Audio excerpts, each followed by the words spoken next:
So yep. See the main difference though? Yeah. Alright, this time use the viewfinder. Yeah. Okay. Alright.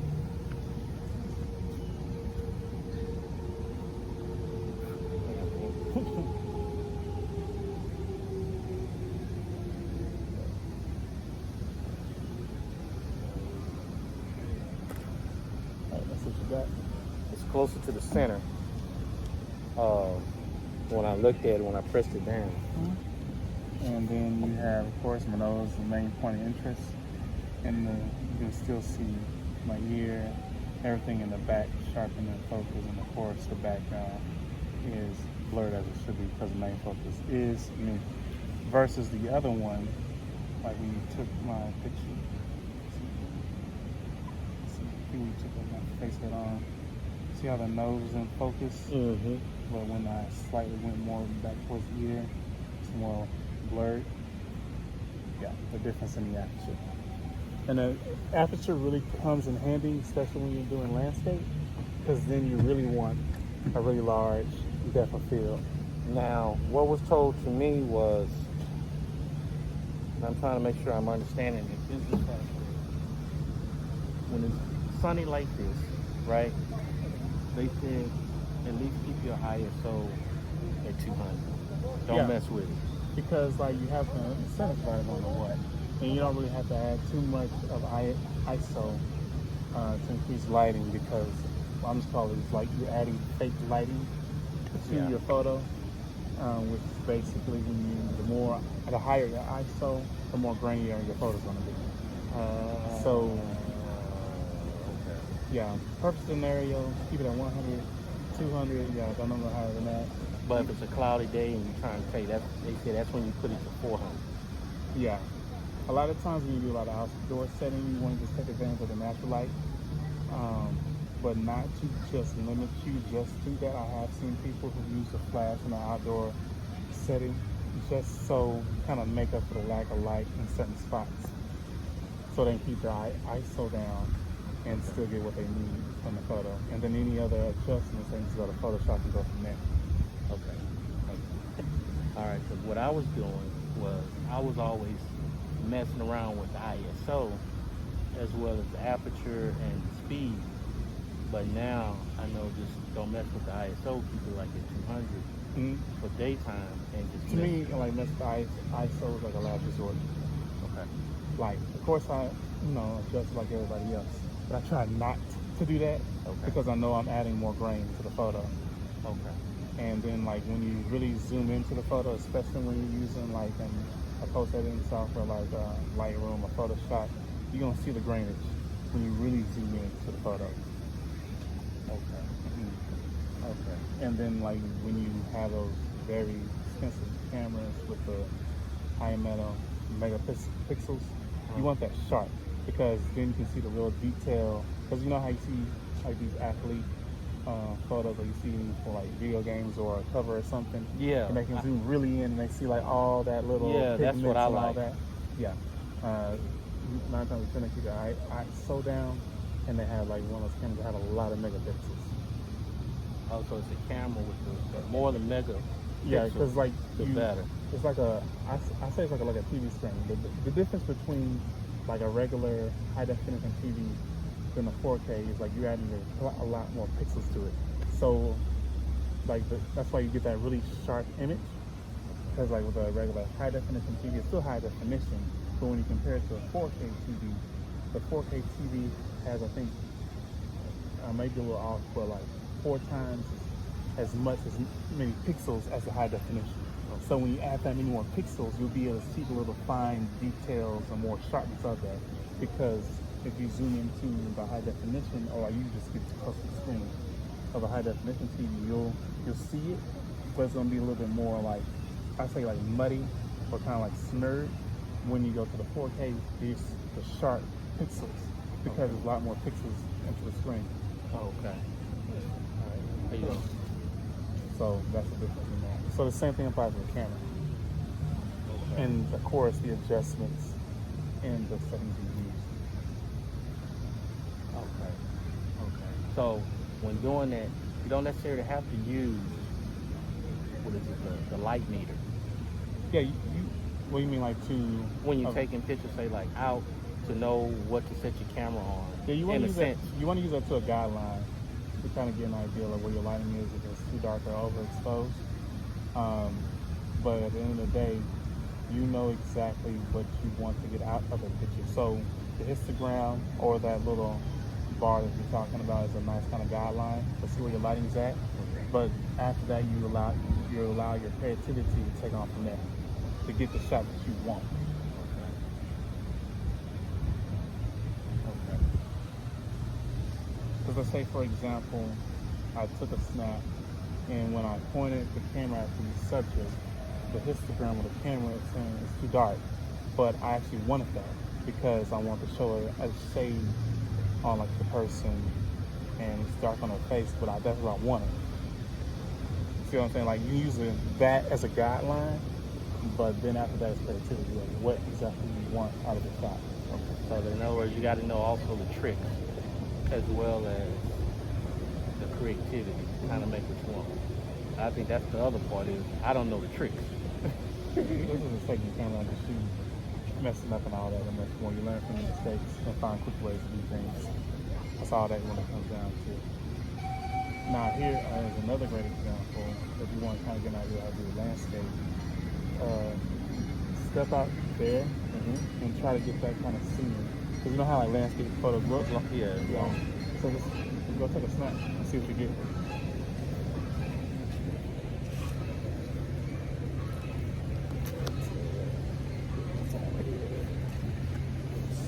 I guess I bring the camera along, vlogging.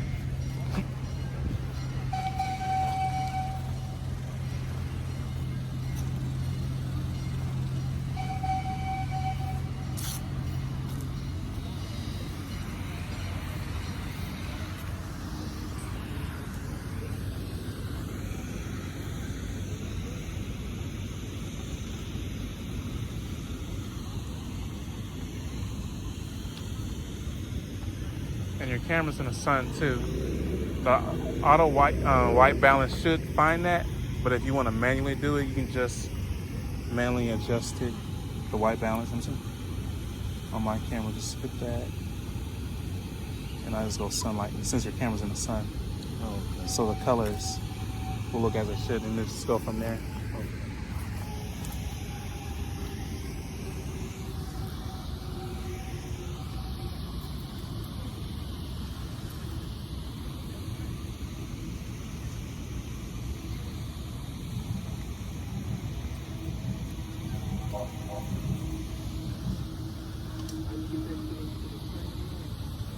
You get what now?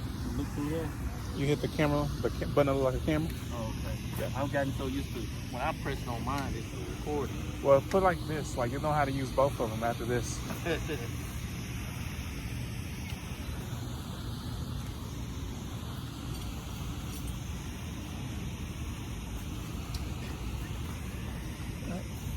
See what you got. Oh, that looks really nice. I don't know if I can get it. Yeah. Let's see. So in the info, I really like that. Everything look like it's pretty much in. You can tell like your focus was here. Let's see where your aperture was at. Yeah, very high because you didn't really need to lower it. You then kept your ISO at 200 And then I kept the speed at 100. to allow the light to come in. This is a really good shot. Then everything is pretty much shot because you want to get that good depth of field. Try to drop the ISO to 1 and see what you're getting. And if you have to decrease the shutter speed, because that's a great shot as it is, I'm just curious. Okay, so drop it all the way, the aperture to 1. No, my bad. Keep your aperture as you have. And so you had it. 18. I mean your shutter speed. Yeah, put your aperture back at 18. Okay. Just decrease the shutter speed just a little bit. Remember, you can with my camera, you can probably just move this knob, and then try to drop your ISO I'll do it for you. You can actually do this too. Now I know this is probably a good way to use a tripod. Yeah, because you got to breathe in and shake. So just try to control my breathing. Or just like for like when you're about to shoot, go. Got you.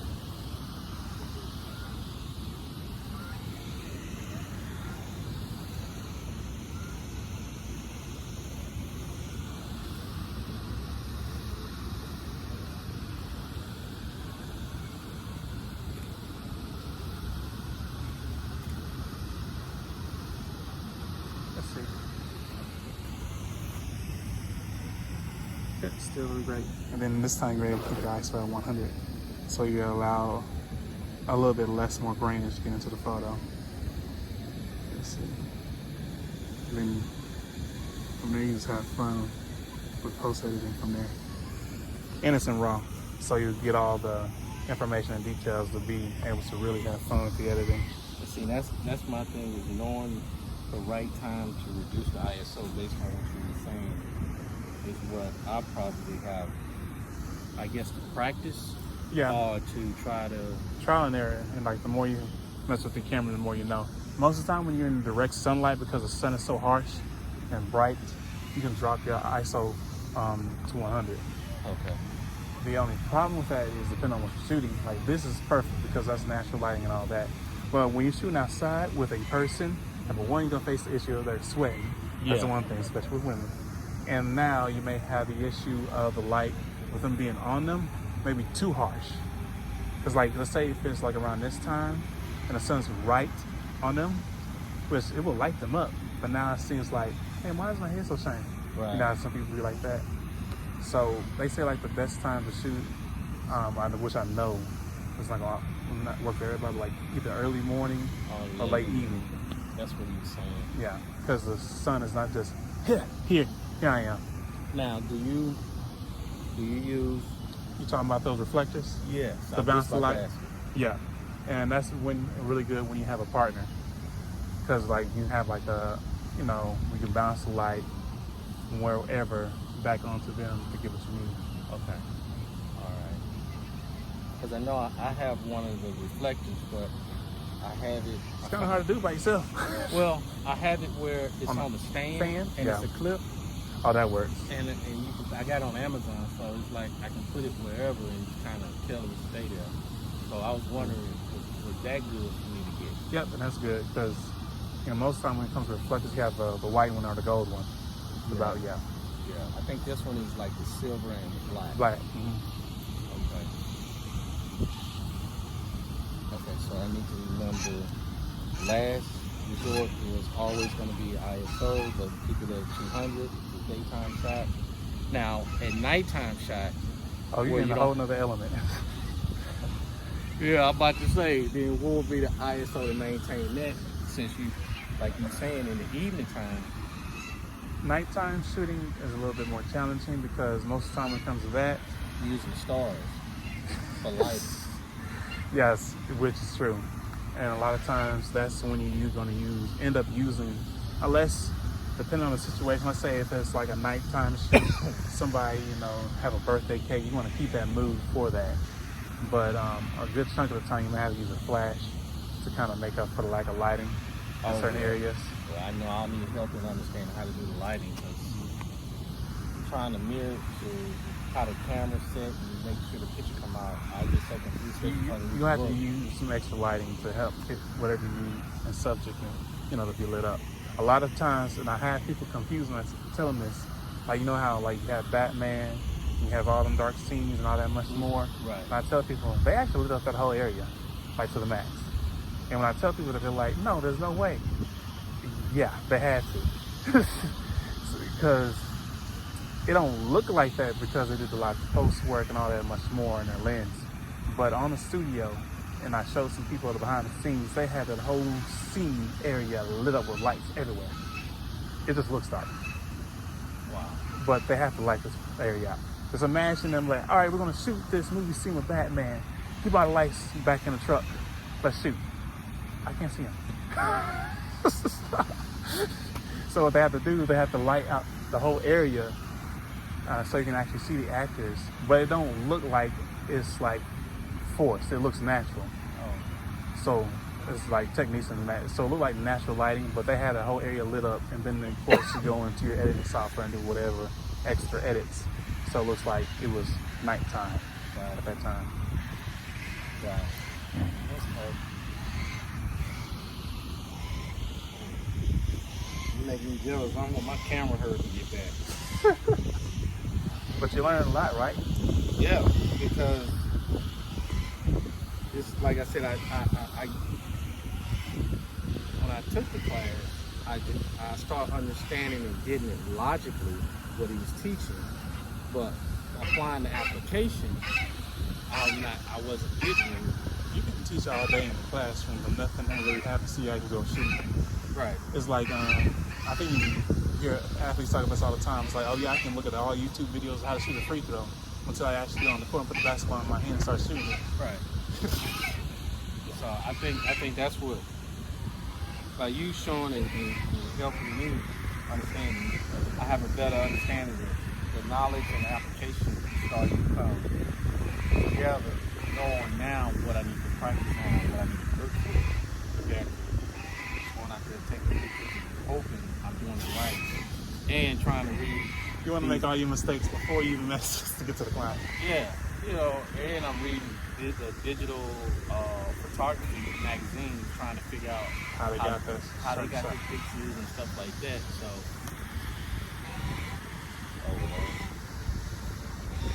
We have guests. I ain't gonna do nothing. you look like meat. You in Texas, you look like meat. You better go. I think he heard you. He's like, okay, I'm going back to the I'm going back to the water now. I see. I was just trying to see what's going on. You talking about eating me, man? I'm going back to the water. Y'all tripping? y'all on that BS right now. See, I was just trying to see you, say hi, and you talking about eating me, man. In Texas, we eat meat, we eat anything. Hey, I'm good with Next that, to man. Louisiana, they eat snakes and all that other stuff. I'm going back to the water. Y'all tripping? I don't know if it's complaining or what. Is you that hot? Fanning yourself? But yeah, this is. I like.